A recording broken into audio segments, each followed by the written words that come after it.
বিদেশি নয় রে তুই, চিজ পুরোই 100% দেশি।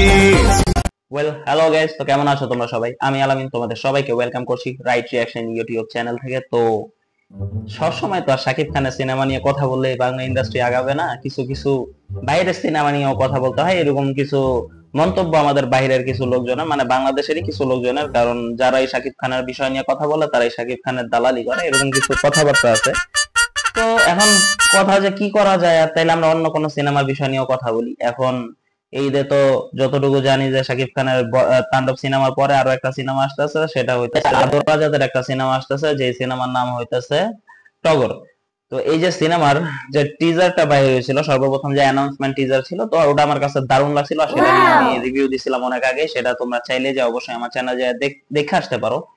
তারপরে করলো কি, আচমকাই দিঘিরা বাদ দিয়ে সেখানে পূজাচেরিরা অ্যাড করা হলো। তো পূজাচেরিরা অ্যাড করে তারপরে আবারও একটা এই সিনেমার একটা অ্যানাউন্সমেন্ট, একটা পোস্টার দেওয়া হলো। সেখানে পূজাচেরি আর আদর রাজাতের লুক চেঞ্জ হয়েছিল ওইখানে, আর পূজাচেরির ওইখানে দেখানো হয়েছে। তো ওইখানে পূজাচেরিরা আমার কাছে হট লাগছে, যেটা সত্যি কথা, হট লাগছে দেখতে। আর আদর রাজাত মানে ওই জিনিসটা হইতেছে কি, যে শুধু পূজাচেরির হট লাগা ছাড়া ওই জিনিসটাই আমার কাছে মনে হয়েছে পুরাটাই বেকার। আমার কাছে বেকার মনে হয়েছে, কারণ ভালোই লাগে না, কোনোভাবে ভালো লাগে না। মনে হইলো প্রথমে কি দেখছি, আর এটা মনে হলো কি বাট এটা কি হইলো। আর ওইটা কিন্তু ব্রুটালিটি ছিল ভালো, তারপরে গেল সেটা। তারপরে এখন আবার নতুন একটা এলিমেন্ট আসলো, সেটা হইতেছে একটা গান আসলো। তো সেই গানের নাম হইতেছে 100% দেশি। তো সেই গানের রিভিউ নিয়ে আমি আসলাম। তো এই গানটা কেমন লাগছে আমার কাছে, ভাই গানের কি লিরিক, এই যে গানের লিরিক্স, এটা মানে কেউ যদি কানে হেডফোন লাগায় বা এই গানটা শুনে, বান্দার অসুস্থ মেডিকেলে চলে যেতে হবে। আমার অবস্থা তাই হয়েছে। আমি এই গানটা দেখা শেষ করছি, কেবলই দেখা শেষ করে আমি রিভিউ দিতে আসছি। আমার মাথা এখন পেইন করতেছে, মনে হইতেছে দুইটা সাইড আমার ফাটতেছে। বাম লাগায় ঘুমায় যেতে হবে। টাইগার বাম আছে না, আগে যে আমরা লাগাইতাম, তো সেটা লাগায় মনে হইতেছে ঘুমাইতে হবে, সারা উপায় নাই। এখন এই গানের ভিতরে পজিটিভ কি ছিল? পজিটিভ বলতে ওই একটা জিনিসই ছিল, সেটা হইতেছে আদর রাজাতের এনার্জেটিক ডান্স।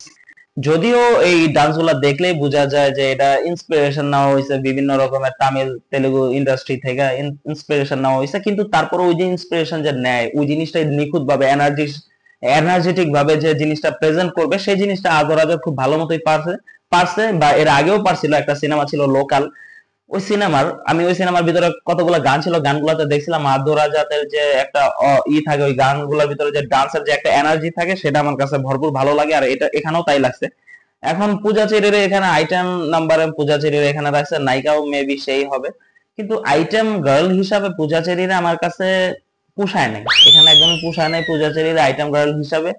তারপরে আবার গেল সেখানে তার ডান্সও আমার কাছে সেই আগে আদিল্লা যুগের কিছু ডান্স আছে, ডান্স নাম্বার আছে, যেখানে ময়ূরী, মুনমুন, তারপরে আরো কেউ কেউ ছিল যারা নাকি এইসবে পার্টিসিপেট করতো বা এইসব ডান্স গুলাতে তারা কাজ করতো। তো ওই রকমই আমার কাছে লাগছে, নতুন কিছু লাগে না। এই যে একটা স্টেপ আছে না, এই যে একটা স্টেপ, এই ঘোড়ার ডিমের স্টেপ, এই স্টেপ দেখতে দেখতে পাগল হয়ে গেছে। এই ঘোড়ার ডিমের স্টেপ চলতেছে, মানে কথায় কথায় এই স্টেপ। এটাতে কি, এটা কিসের ডান্স, এটা আমার মাথায় আজ পর্যন্ত ঢুকে নাই। এই স্টেপ এখানে কন্টিনিউসলি করা হয়েছে। তারপরে যখন আদর রাজা যখন ওর সাথে অ্যাক্টিভ হয়েছে, তখন আমার কাছে কিছু কিছু জায়গা ভালো লাগছে। যেমন এই জিনিসটা, এটা আল্লু অর্জুনের একটা সিনেমার ওইখান থেকে ইন্সপিরেশন নেওয়া হয়েছে। তো যাই হোক, ইন্সপিরেশন নেওয়াটা ভালো, যদি ইন্সপিরেশন থেকে যদি কিছু ভালো হয় তো অবশ্যই ওটা নেওয়া ভালো, সেটা নিয়ে আমার প্রবলেম না। আমার প্রবলেম হইতেছে যে ভাই লিরিক্স এর এই অবস্থা কেন ভাই, এটা কে শুনবো ভাই এটা লিরিক। বাকি যদি বলি যে আমি কালার গ্রেডিংটা, আমার কাছে কালার গ্রেডিংটা মোটামুটি টুকটাক ভালোই লাগছে, খারাপ লাগে নাই ওইটা। কিন্তু সেট ডিজাইনিং আমার কাছে ওই যে আদিল্লা যুগেরই লাগছে, যেখানে এরকম আউল ফাউল ভাবে। আমার মানে মেন কথা বলতে গেলে যে ওই গানটাই আমার কাছে বাজে লাগছে। এখন জানি না সিনেমার অবস্থা কি হবে। এখন ঈদের আর কয়দিনই বা বাকি আছে, এর ভিতরে যদি সিনেমার টিজার ট্রেলার কিছু যদি না আসে, তাহলে আর কি বলবো ভাই, তাহলে এটা আদতেও কি সিনেমা রিলিজ হবে কি না হবে সেটা আমি জানি না সঠিক। কিন্তু ভাই আমার এই আর কি অবস্থা। তারপরে তো আরো একটা সিনেমা আসতেছে, যে সিনেমার নাম হইতেছে নীলচর। এখন ওইটা আরফিন শুভর, তো ওইটারও আমি রিভিউ দিচ্ছি। আমার কাছে ওইটা নিয়ে খুবই আফসোস লাগছে যে আরফিন শুভর কামব্যাক হবে, কিন্তু আদতেও হবে না। আমার কাছে এটা মনে হলো যে আদতেও হবে না। তো ওভারঅল আমি এই বিষয়টা নিয়ে খুবই ভাই খুবই ডেসপারেশনের ভিতরে চলে গেলাম। এই গানটা দেখা তো আমার কাছে ভাই বিরক্তিকর লাগছে। তোমাদের কার কি এরকম লাগছে অবশ্যই আমার কমেন্ট বক্সে জানাইতে পারো। তো কমেন্ট বক্স তোমাদের জন্য খোলা থাকে, তো অবশ্যই জানাও। আর চ্যানেলটাতে নতুন হয়ে থাকলে অবশ্যই চ্যানেলটা সাবস্ক্রাইব করে বেল আইকনটা হিট করে দাও। চ্যানেলটা সাবস্ক্রাইব করতে টাকা লাগে না, মাগনা, ফ্রি, একেবারেই ফ্রি, তো অবশ্যই করে দাও। আর ঈদ সামনে আসতেছে, তো সেই হিসাবে হাত নিয়ে বলতে পারি ভাই, ঈদ বোনাস হিসাবে অবশ্যই সাবস্ক্রাইব করে দাও, ঠিক আছে? ঈদ বোনাস হিসাবে ভাইয়া চাইছি, কিপটামি করো না, টাকা চাই নাই, ঈদ বোনাস হিসাবে এই সাবস্ক্রাইব চাইছি। এইটা যদি না করো, কিপটামি যদি করো, তাইলে আমি আর কি বলবো? তাইলে আমি ওই যে কাউয়ারে নিয়ে দোয়া করবো তোমার লেগে, ঠিক আছে? বাকি দেখা হচ্ছে নেক্সট ভিডিওতে। ততদিনে সবাই ভালো থাকো, সুস্থ থাকো, নিজের খেয়াল রাখো। আল্লাহ হাফেজ।